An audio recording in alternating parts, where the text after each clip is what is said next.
The show you're about to hear is a recording from Dr. Miller's webinar series titled Life Meditations. He began this series in response to the pandemic, and his goal has been to provide wisdom, practical tools, and comfort to people during these stressful times.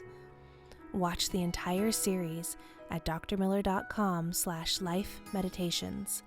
That's drmiller.com/lifemeditations. Let's begin with a little bit of imagery. That is, a little meditation, a few moments to relax your mind and your body and focus within. So with your body in a comfortable place, aware of the fact that there's no other place that you're needing to go at this moment in time. Give yourself permission to relax.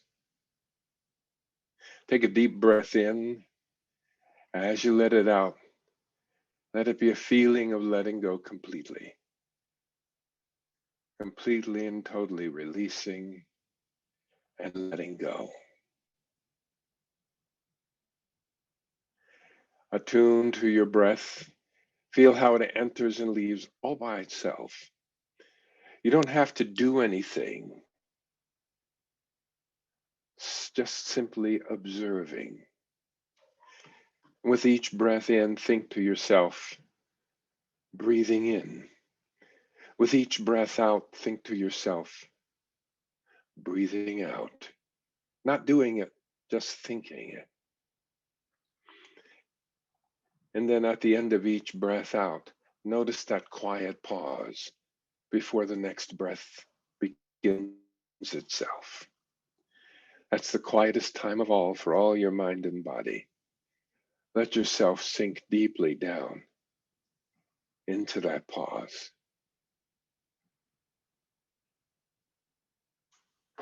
And imagine you can let all the rest of your being pause. Behind your closed eyelids, let your eyes gently roll upward. Look at the back of your forehead and imagine you can see the word relax. Relax. Let your eyelid muscles relax to the point they don't want to open. When they feel so heavy, they don't want to open. Gently test them, feel how heavy they feel. And as you do, let that heavy, peaceful, calm feeling flow from your eyelids, throughout all the muscles of your face, across your scalp. Jaw muscles relax as that relaxation flows down through your neck, relaxing. Your shoulders sag a little bit as they release, and the relaxation flows down through your arms, through your hands, down to your fingers. And as it reaches your fingertips, feel that familiar feeling, buzzing, pulsation of warmth, however you feel relaxation in the tips of your fingers. Take a deep breath in and draw that relaxation from your fingertips up into the center of your chest. As you let that breath out, think to yourself the words, "It breathes me." Feel the air breathe in for you, and with your next breath out, think, "It breathes me." Sink into that pause and feel the little spark of energy that starts each new breath in.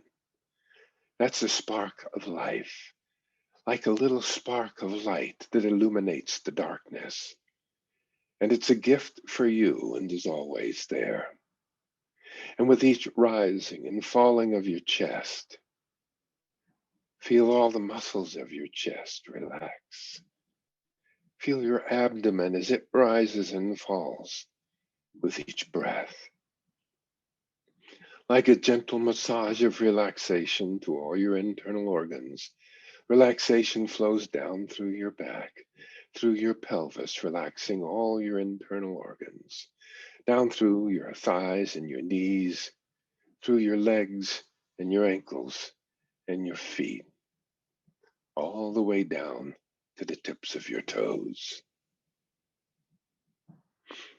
Good. Now imagine that you can float effortlessly through time and space, as if you're floating on a magic carpet or in a time machine that can take you to a very beautiful place, far away from anything that could ever disturb you, a place of utter relaxation and calm. Good. Let yourself become aware of this place, as if you're gently arriving there now, and you can look around and see the colors and shapes around you, hear the sounds, feel the peace and serenity of this safe place. And anytime any unnecessary thoughts come along, with your next breath out, imagine those unnecessary thoughts are like a little puff of smoke or a little cloud suspended in the middle of your head momentarily. And with your next breath out, imagine you simply breathe them out through your nose, exhausting the unnecessary thought out through your nostrils. And let your next breath in instead. Breathe in clean, pure, white light, fresh air.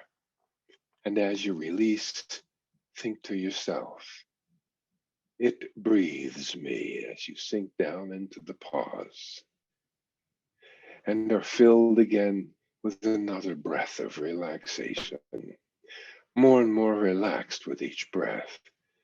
And any time an unnecessary thought comes along, empty it in the same way. So you can be here in your beautiful place. Good. And as you're here in this beautiful place, bring to mind someone that you love or have loved or who has loved you, someone that you can still feel the glow of love in your heart.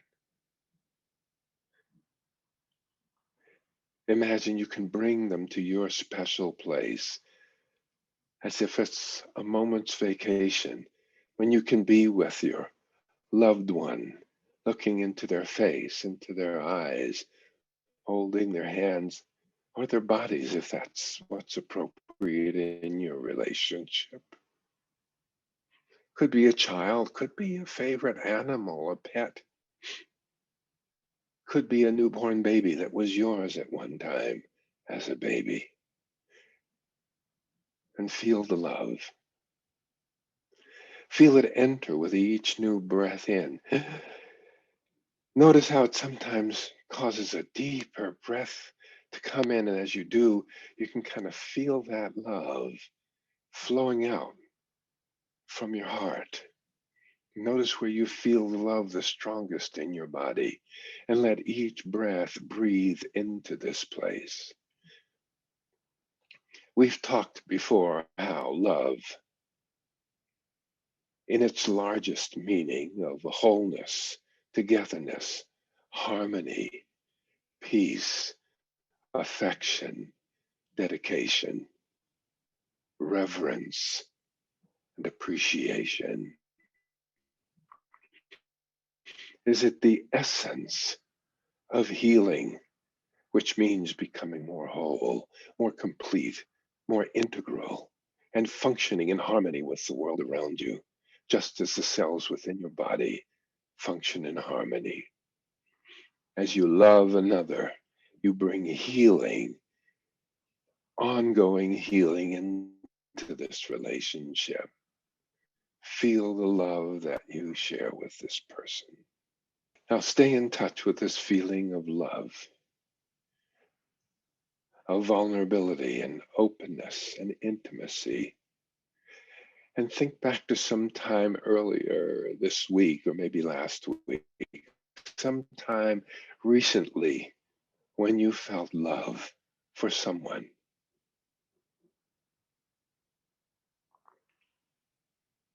How difficult is it to find someone with whom you felt love, actually felt it? The warmth, the joy. Picture that person in your mind's eye.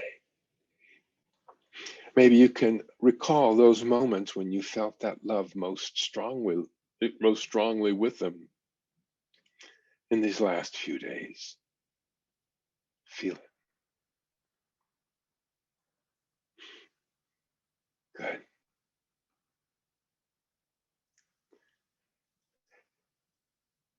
And now, I want you to see if you can just scan back through recent days and think of someone that you don't particularly know very well, but someone with whom you felt empathy. Could be someone you know, or your community. Gee, it might even have been someone on television that you felt some compassion for, some empathy, some connection. A little bit different kind of love, but definitely a kind of love, a kind of connection, of oneness.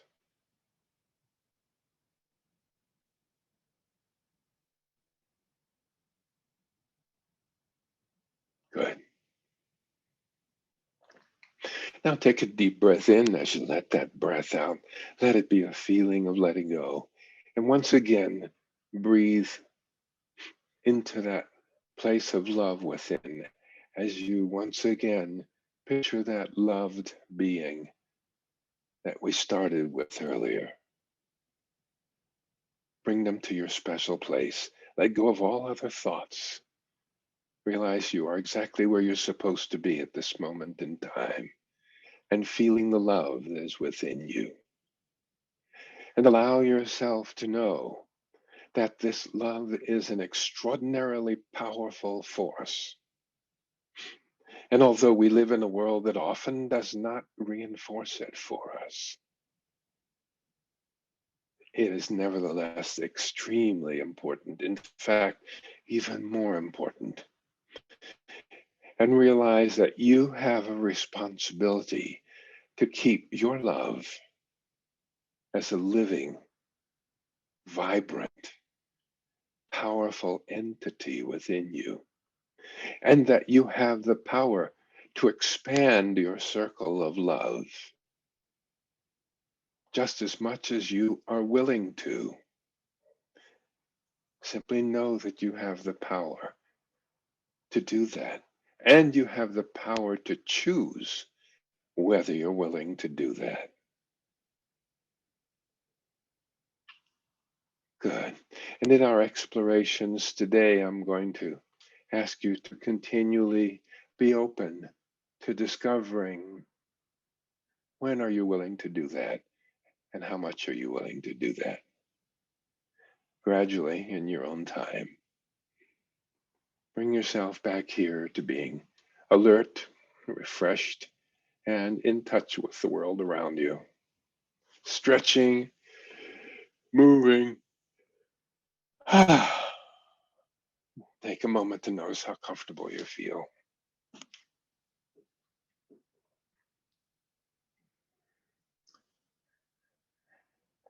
Good. And if you would, just kind of use your little chat box and give me a word or two. Lets me know that you're back with me again and how you're feeling.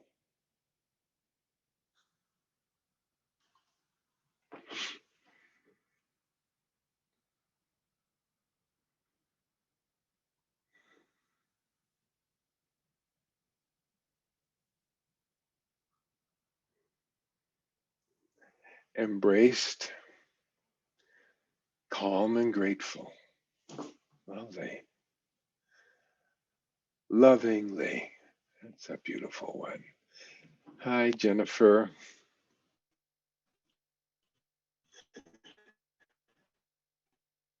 Feeling blissful here and now. Here and now, very good place to be, especially since it's the only place that exists. Every other time this ever happened is gone now. Hopeful, back, and relaxed, peaceful, feeling a little perplexed. Good. One of my teachers, Milton Erickson, used to say, into everyone's life should come some confusion and also some enlightenment. They tend to come together. Let me talk a little bit about compassion then, and I think it will emerge for you why it is that I feel that it is such an important quality. I like to, in the course of my medical practice then, beginning in about 1970, I was seeking the meaning of healing. What is healing?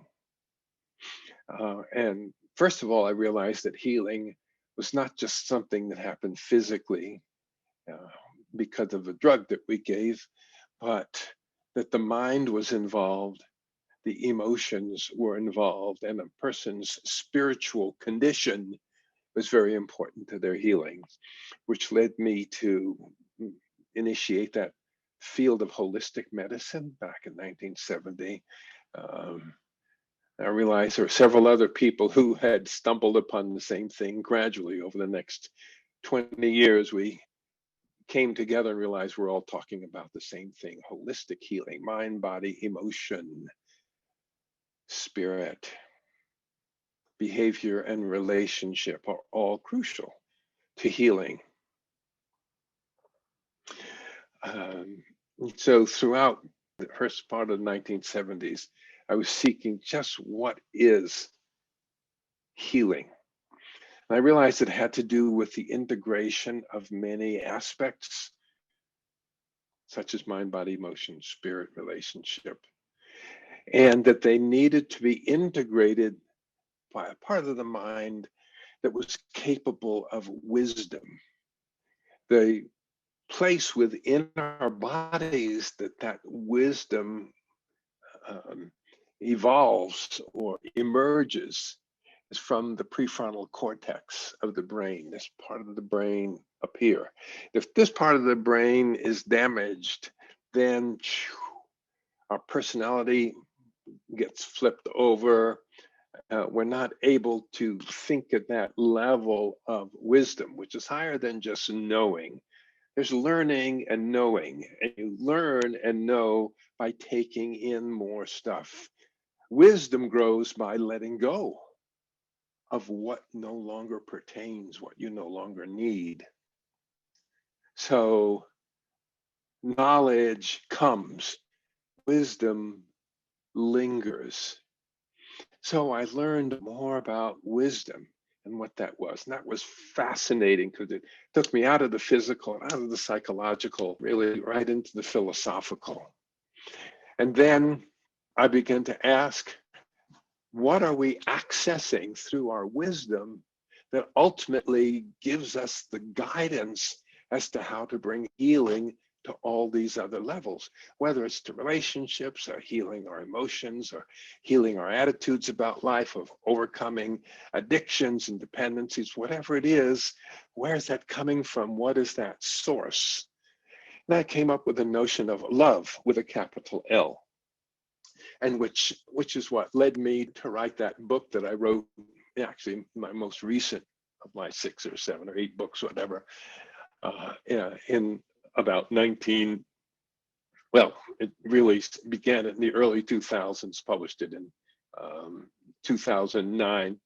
And most of you have had an opportunity to look at it because it comes free when you sign up for my free newsletter at drmiller.com, along with those free imagery experiences.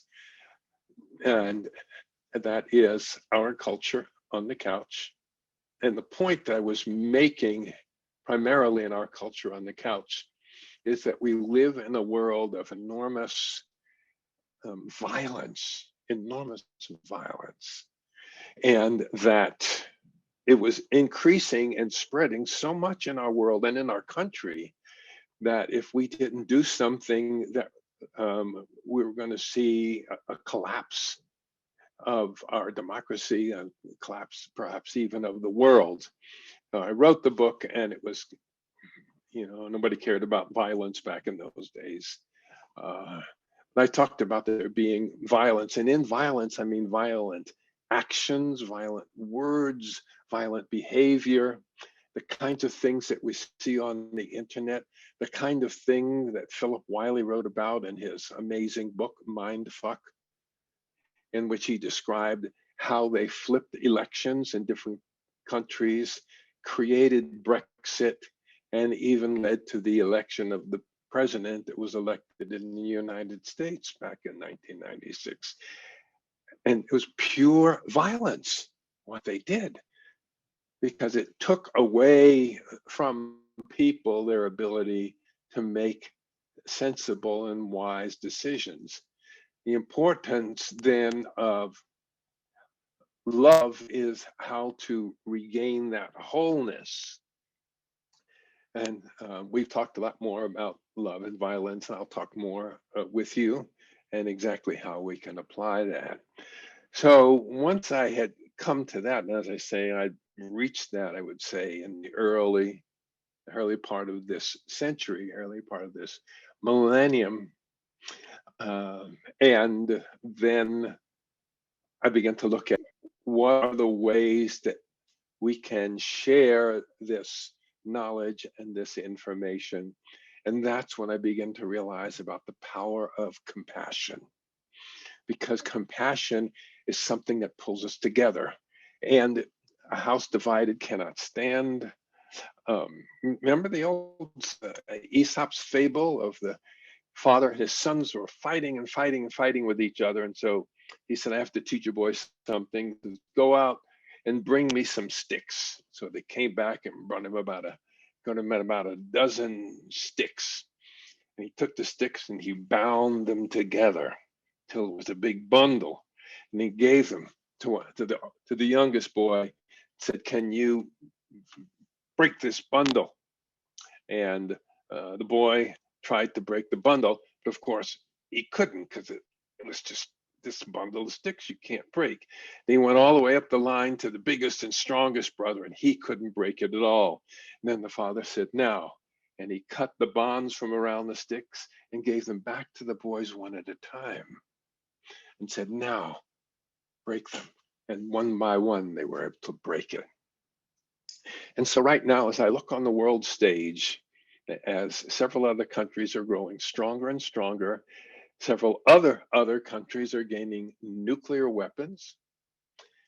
And up until now, the peace has been kept by the United States. For all the strangeness we've had, we have kept the peace in the world, and we've been together to a certain degree. And now we're like those boys fighting with each other. And if we don't pull it together sometimes soon, all the disasters that I wrote about in Our Culture on the Couch, 7 steps to global healing, and we go over those steps in some of our other webinars, that's going to come to pass. And it can be fast, just like COVID, just like COVID. This is the kind of world that we live in. It's not going to be the old-fashioned kind of war, like invading the Capitol building. No.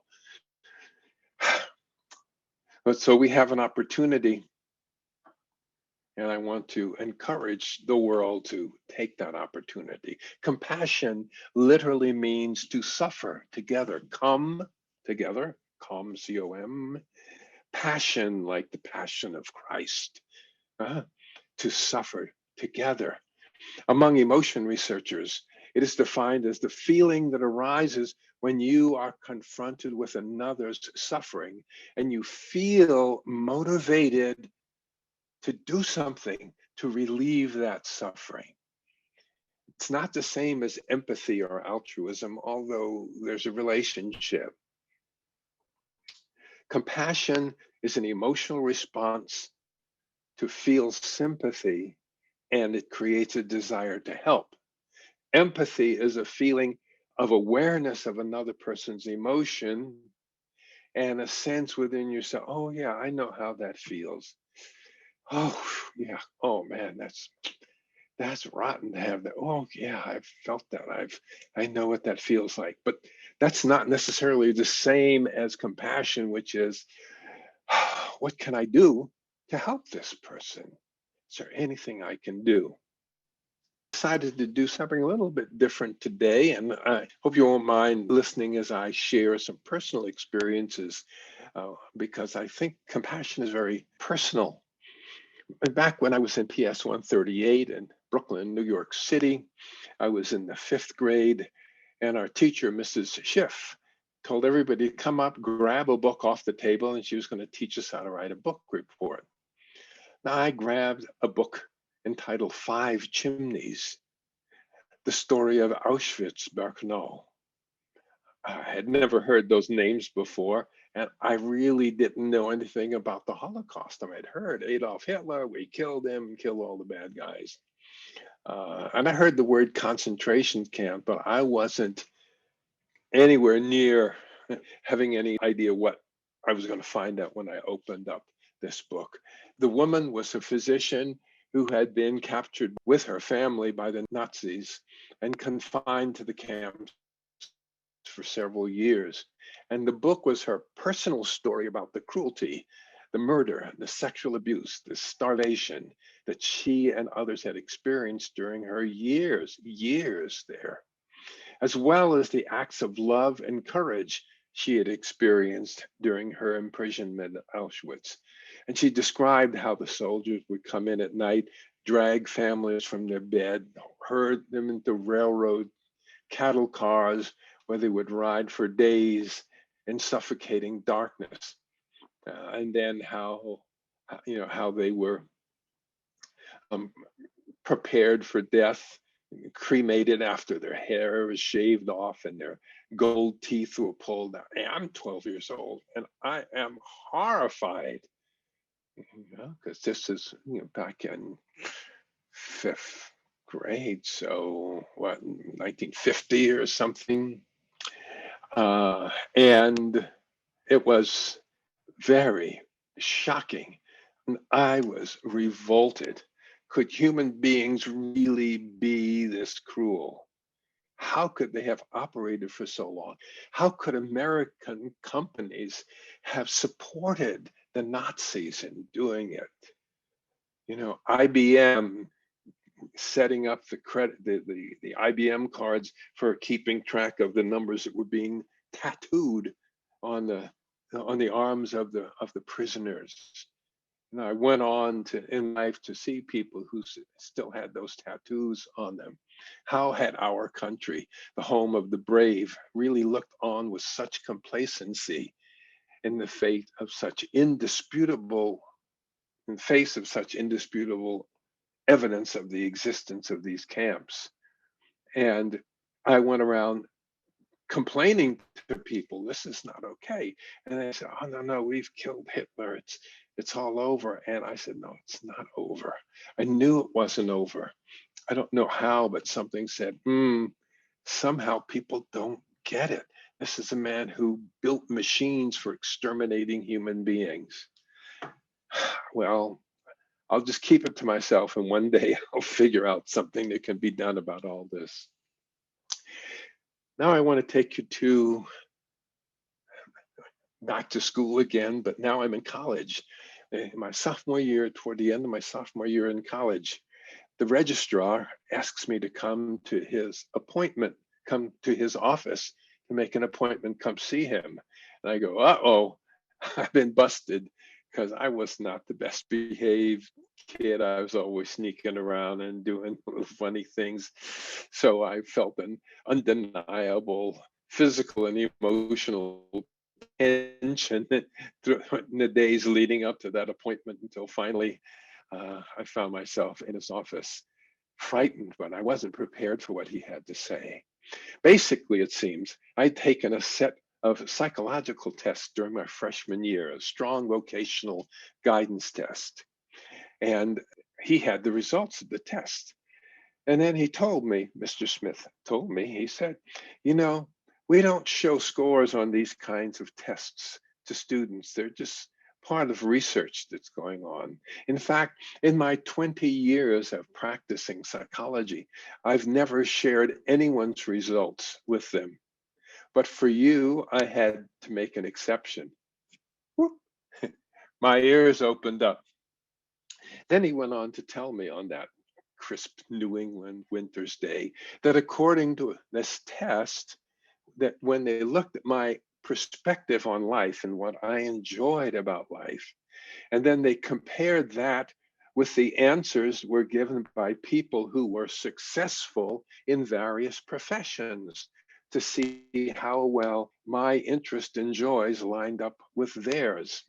Well, I ranked extraordinarily low in my interest correlations with successful and happy practitioners in all the professions which I had been focused on: engineering, mathematics, physics, and science, which I loved. And as I described, I think before, I loved it because there's a truth. I end up in mathematics, as a matter of fact, because it's like, the equations work no matter where you were in the world. Whereas you write a paper in sociology or history or something like that, and you get graded according to, I don't know how, but I wrote great papers that didn't get good grades, and lousy papers that were outstanding, but in math and science. Anyway, but here I didn't correlate my interests. On the other hand, my response was also extreme with a number of other groups, such as YMCA physical director, minister, osteopath.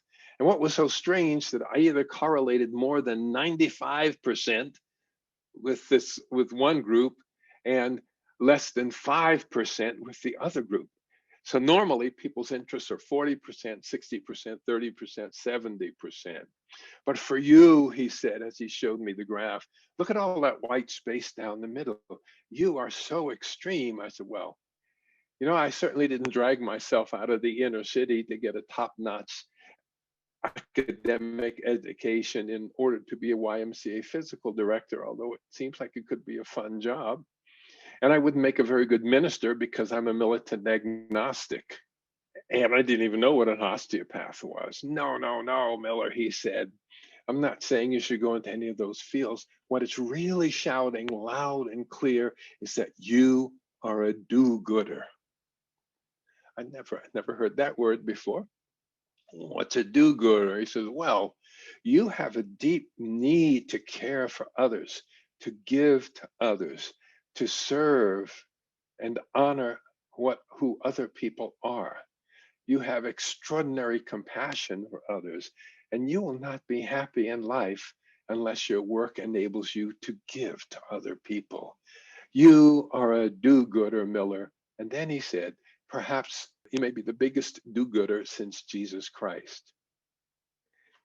I swear, that's what he told this little freshman in high school who was kind of looking for, where am I going to go in this strange world? And he said he owed it to me to break his cast iron rule of not sharing. But as he explained, I was kind of off in my mind. I'm thinking, the biggest do-gooder since Jesus Christ. How cool.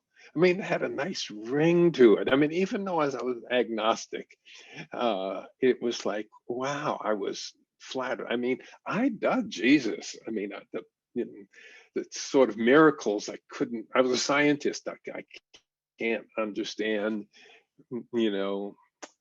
virgin births and resurrections. That I couldn't square that. But no question about it, Jesus had some good ideas, and to think that I was similar to him. And then he told me, he says, look, you have great grades in science, so you have an opportunity to go to medical school, and that way you can give to people. And so I actually went to summer school for the next 2 summers because I had to take biology and chemistry in order to fill out my requirements. I took the grades, and sure enough, I found myself on the way to medical school. Another seminal experience that I had was while I was taking that biology course that I would never have taken, but I had to take it to get the credits for medical school. Looking in my microscope at some drops of pond water, and I was awestruck, to put it mildly. It wasn't with the dispassionate eye of a scientist that I beheld that wondrous phenomenon through the lens of my microscope that day. Far from it. I realized that invisible thing now that I could see paddling around in this murky pond water shared something with me, life, that we were both alive. And that day was the beginning of a long love affair with life. And I've always thought of that cell as being my muse. I used to go back every day. I mean, we finished the pond water thing at the end of the first week, but every day I would go back into the lab and take another drop of pond water and look in it to see how my little friends were doing. And it was a connection that has served me for a long time.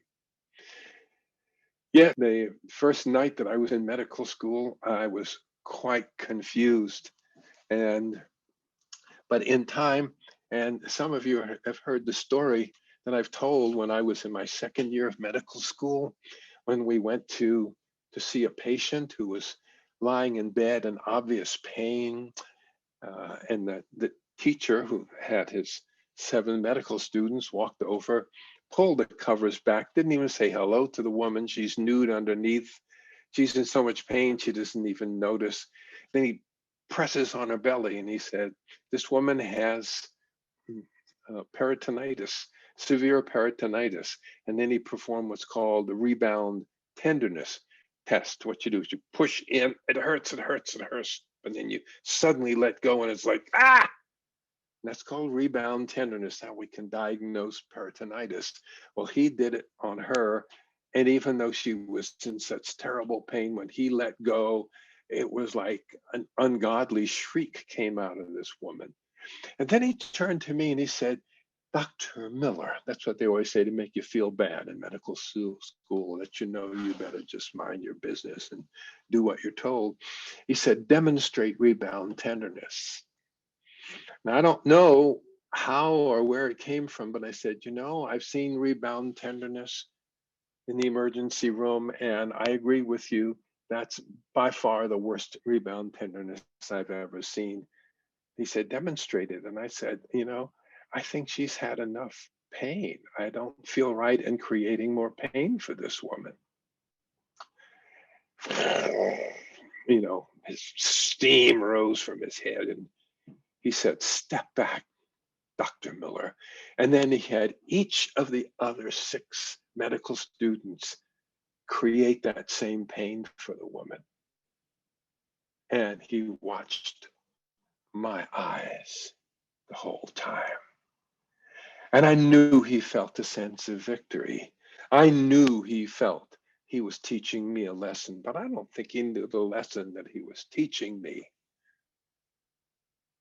He was teaching me that even in a really good medical school that cares about human beings, that such behavior can take place. And that is the point when I knew where I was headed.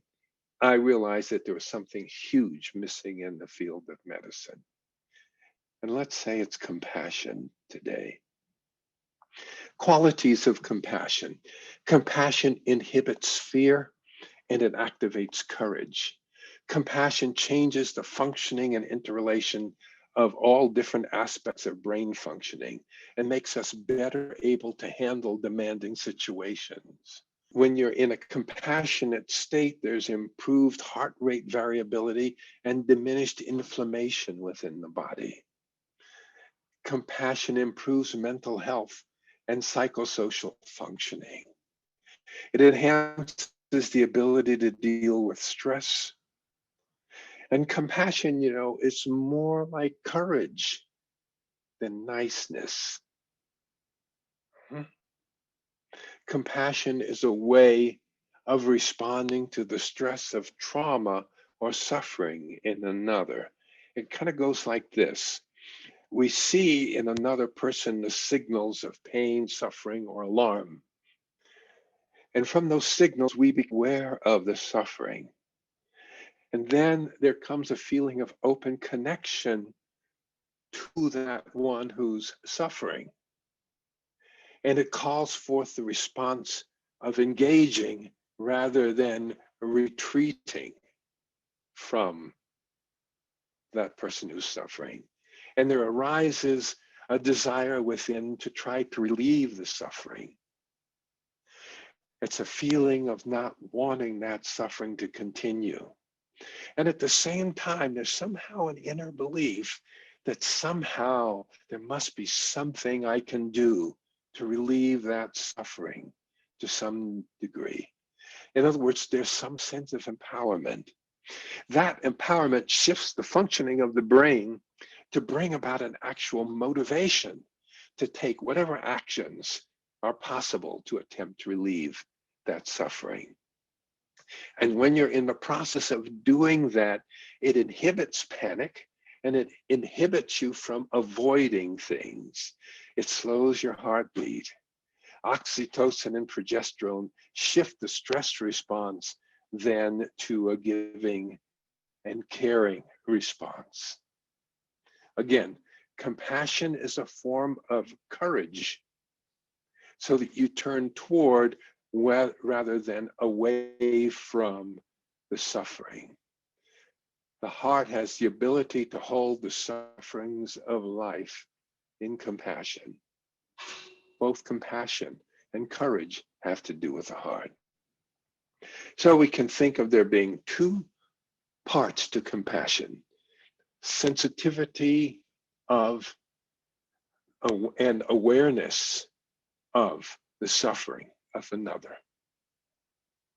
Sensitivity and awareness of the suffering. And in addition, there is an awareness that can be a means of alleviating it. Sometimes it means doing something. Sometimes it's just sitting with and being with that person that's suffering.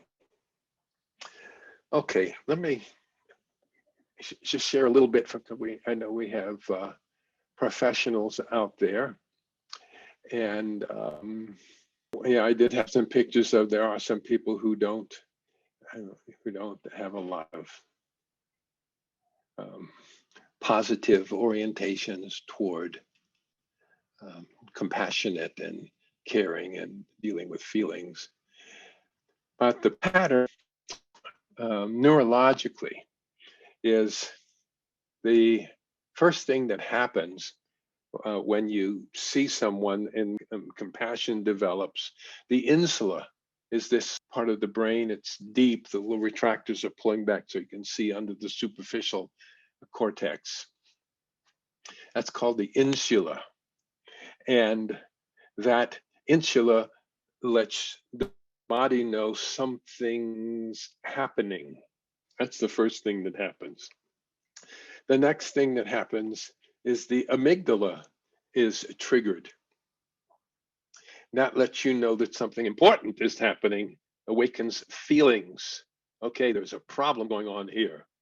But the amygdala, of course, is also responsible for triggering the fight or flight response.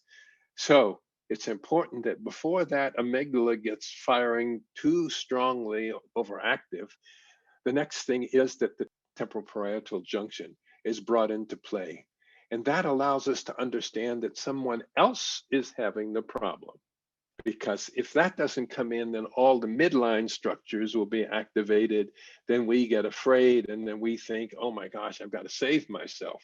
Instead, because of the temporal parietal stimulation, we come up with a thought, someone's in pain. What can I do to serve? And then what comes into action is the prefrontal cortex. And it lets us know I'm not in trouble, someone else is, and I can do something about it. And so it analyzes and plans and develops the intention, creates a strategy to do something about it. And that down regulates the amygdala. So it kind of shuts the amygdala down. So you feel more comfortable, more relaxed. You're busy doing something about it. And finally, what kicks in is something that we're just learning about. It's called the oxytocin pathway. Oxytocin is also called vasopressin. That's the love chemical. That's what floods into a mother's body at the moment that she gives birth. It's developed in the hypothalamus, part of the limbic system. So this is our primitive mammalian brain. The oxytocin develops in the hypothalamus, but what happens is from where it's developed in the hypothalamus, it's then sent down through nerves into the pituitary gland, and that's where it's released. Very, very interesting how that system works. Oxytocin then floods into the body. And there's where it's located, or right in the middle of pituitary gland. It's what corresponds to what's been called in mystical traditions the third eye. The third eye, the pituitary gland. And the oxytocin drives the urge to serve another, and one gets a reward for serving the other person. And what we found is that there's a great connection between deep relaxation and meditation and mindfulness. There's research in that all of those ways, all of those behaviors brings about greater compassion. Dan Siegel, Dr. Siegel, has done studies on mindfulness meditation, and they show that it increases the number of integrative fibers in the brain. And compassion has the same effect. For what we know is that through loving kindness, through meditations on loving kindness, you stabilize attention and you open it up and you create this gateway of empathy and compassion when you do mindfulness meditations.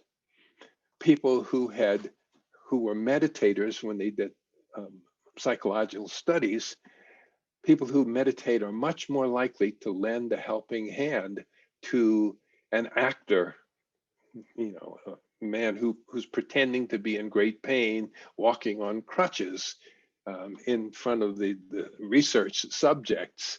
Those who are the meditators are the ones who say, "Here, can I help you? Can I help ease your pain or help you walk?" So again, meditation, deep relaxation, prayer tends to open the heart and make compassion more available to us.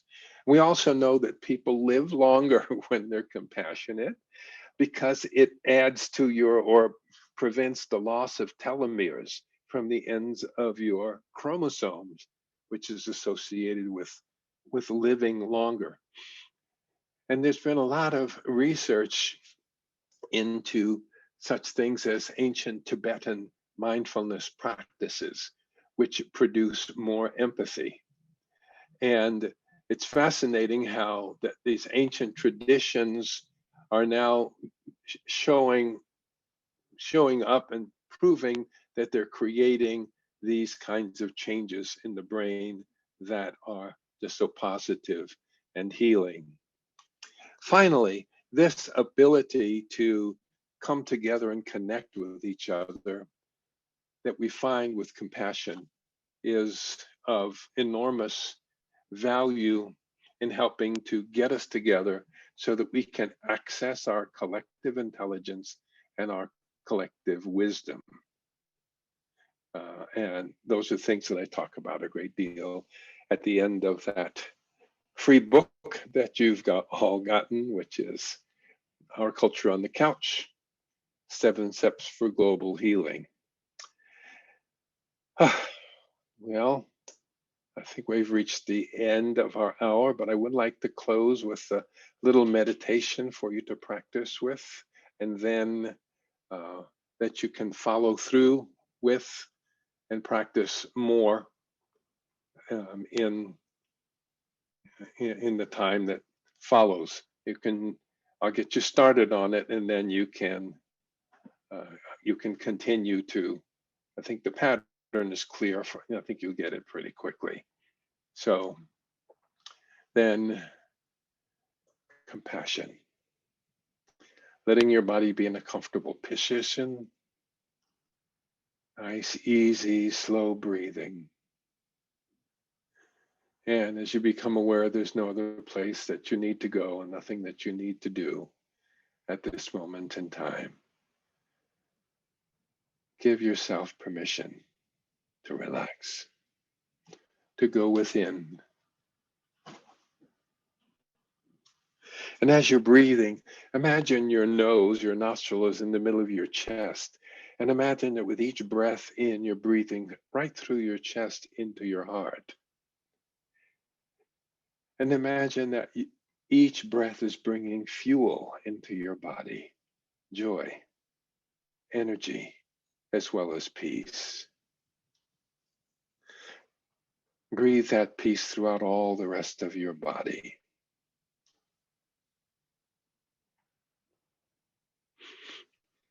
Good.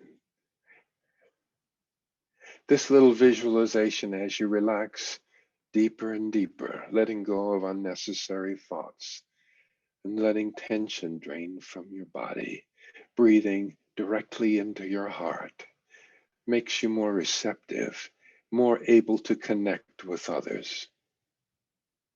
In a way, learning compassion is a way of reparenting yourself. Take a deep breath in and then let it go. Let the air breathe you, noticing when you're breathing in, thinking breathing in, and notice when you're breathing out, thinking breathing out. And let yourself go to your special place of relaxation, far away from anything that could disturb you.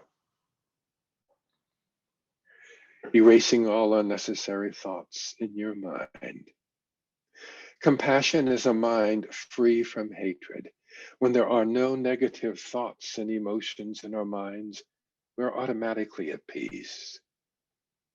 Compassion is the wish that others not suffer, as well as having the urge to help end the suffering of others. Cultivating your compassion is a source of peace and harmony in your heart and mind. Now picture someone who's close to you, someone you love, and feel the love. Notice how you feel it in your heart. Notice the sensations around your heart, warmth, openness, tenderness. And with each breath out, imagine you're sending a golden fiber of light from the center of your heart to the heart of that loved one. Imagine that golden light reaches out to this loved being, bringing him or her peace and happiness.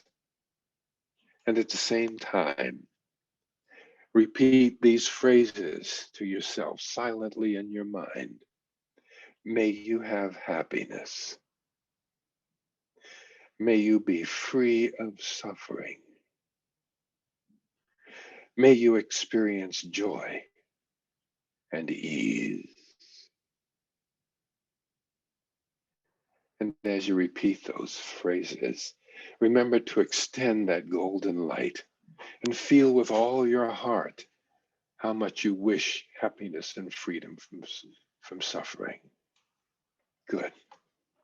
Now think of a time when this person or someone else that you've loved was suffering, maybe with an illness or an injury, difficult relationship, whatever it might be. And notice how you feel when you think of his or her suffering. How does it feel in your heart? Do the sensations change? Do you continue to feel warmth and openness and tenderness? Or do you feel a closing off? Are there other sensations and aching?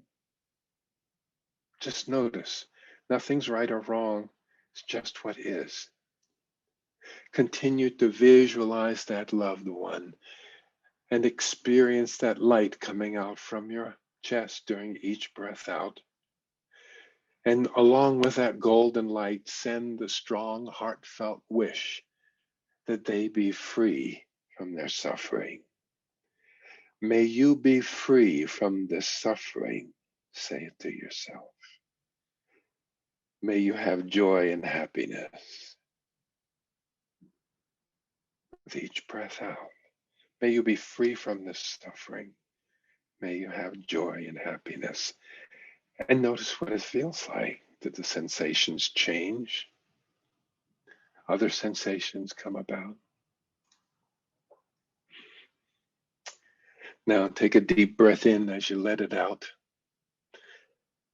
Let that scene fade and instead contemplate a time when you have suffered yourself, maybe in a conflict with someone, or you were ill, or when you didn't succeed in something that you wanted, or were physically ill. And notice how you feel when you think of your suffering. How does your heart feel? Do you continue to feel warmth and openness and tenderness? Are there other sensations? Now, just as you wished for your loved one's suffering to end, you can wish for your own suffering to end. Allow yourself to do that. Direct your desire to yourself. May you be free from this suffering. May you have joy and happiness. Just as you wished for your loved one's suffering to end, wish for your own to end. And imagine that golden light emanating from your heart is easing your suffering. And notice how it feels. And see if you can feel that same warmth and openness and tenderness. And then, in a little while now, or when you have time for it, do the same thing with a neutral person, a person you don't have any particular feelings for, maybe someone you saw, maybe a grocery clerk or someone at work. And then someone that you have difficulty with in your life, like an enemy. And as you still feel that warmth in your heart, begin to think of someone that's been an opponent of yours, an enemy, someone you've had trouble with, a roommate you had argument, an ex-girlfriend or boyfriend or parent, whatever. And visualize them. And again, imagine that beam of golden light coming from your heart to them. And then as well say to them the same thing. May you be free from your suffering. May you have joy and happiness. And see if you can feel just as much openness toward them.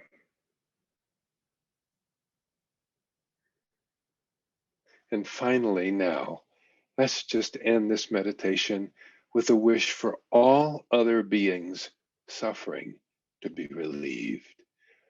Just as I wish to have peace and happiness and be free from suffering, so do all beings.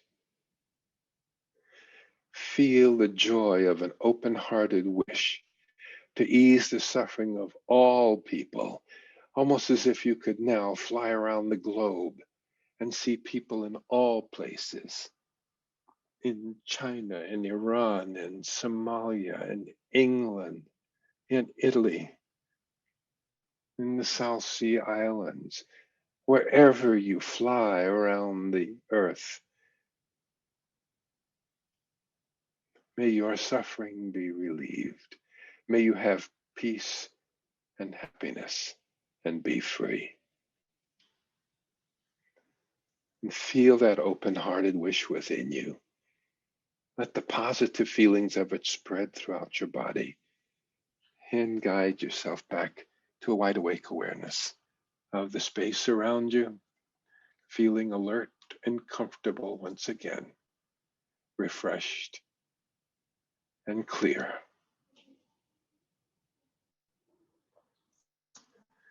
Good. And again, post up in the chat box. Let me know what your experience was in that rather different kind of meditation from the ones we usually do. But a couple of products that may be useful to you.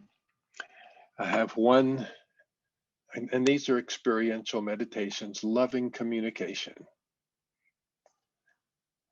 How to communicate effectively and create respectful, honest, loving relationship. We're going to cover that in our seminar that comes next week.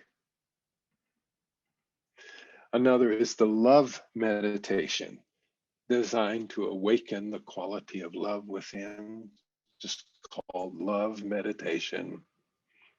The third one is the video training. It's called two DVDs, The Power of Your Mind to Heal Your Relationships.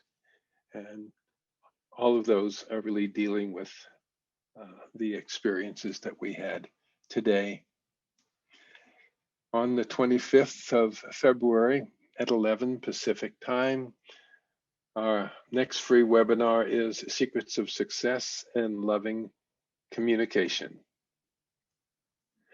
And 2 weeks after that, on March 11th, will be the magic of forgiveness.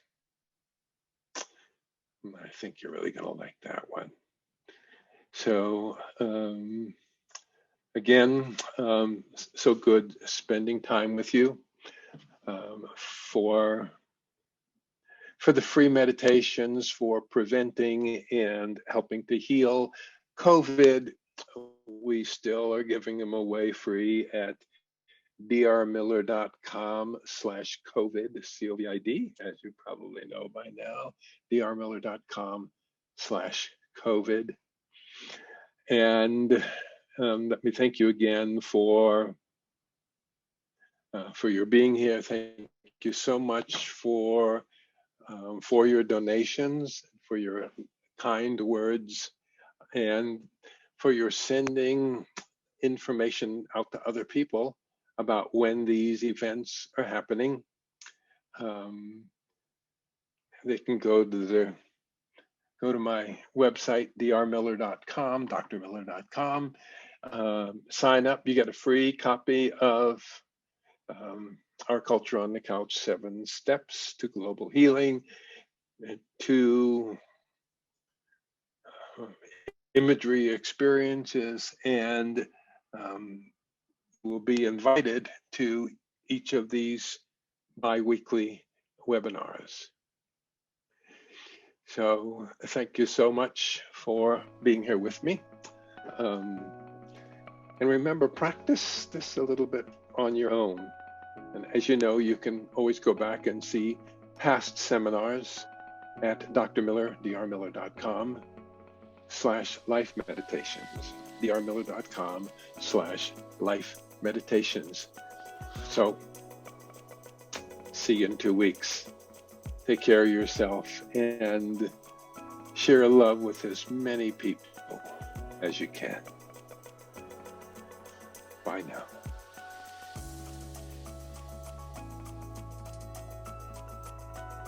If you enjoyed this video and found its information helpful, please like, comment, and subscribe to Dr. Miller's YouTube channel. Doing this will help to get Dr. Miller's content to more and more people. If you'd like to watch the entire webinar series, you can do so at drmiller.com/life meditations. That's drmiller.com/life meditations. Be present, be kind, and be well.